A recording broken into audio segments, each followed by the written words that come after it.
Assalamualaikum. Cepat bagi salam. Assalamualaikum semua. Assalamualaikum semua. Okey, hari ni kita akan review Beyblade nama Archer Hercules. Jenama SB. Okey, ni dia punya watak dia. Ni Beyblade dia Archer Hercules. Kod dia berapa kod dia? Oh ni B115. Ni berkata kata Tommy lah. Ni bootleg punya je, nama SB ke ada orang panggil S3. Okey, kita tengok kotak dia. Ni gambar tepi dia.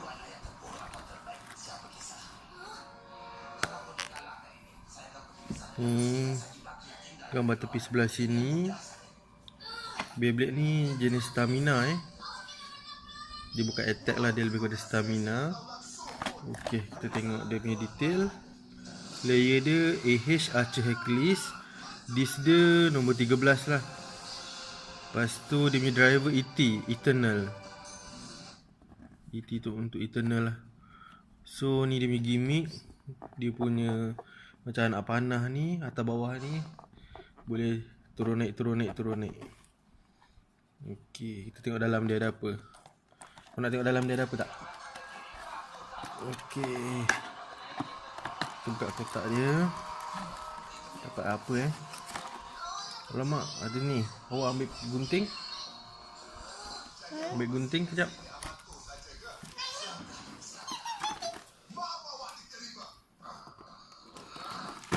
Okey.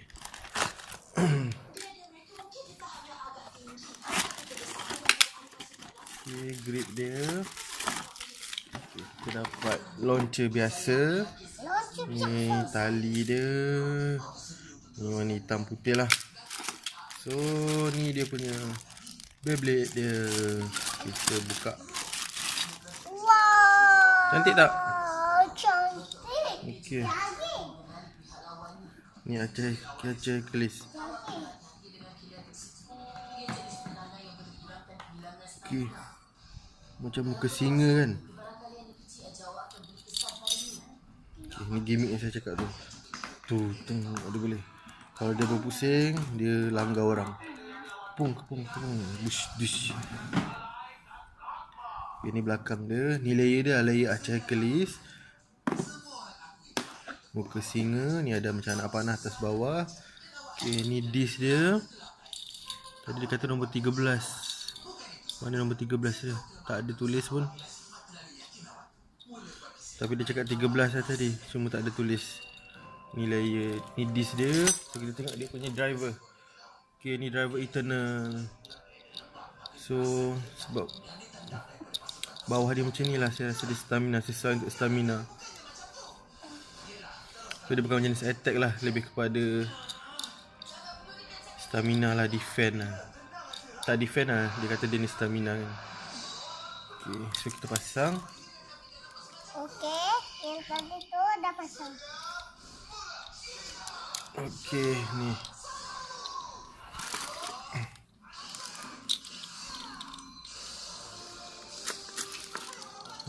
Tu Beyblade ni.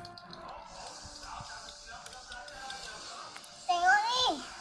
Nanti kalau saya buat video battle dia, saya share. Stiker saya malah nak pasang lah. Okay, itu saja untuk kali ni. Kita jumpa lagi nanti. Okay, Ini yang tadi. review Beyblade Archer Hercules. Jenama bootleg S3. Okay, bye bye. Assalamualaikum. Okay, anak saya ni dah ajak main Beyblade lagi. Dia dapatkan kotak Beyblade dia.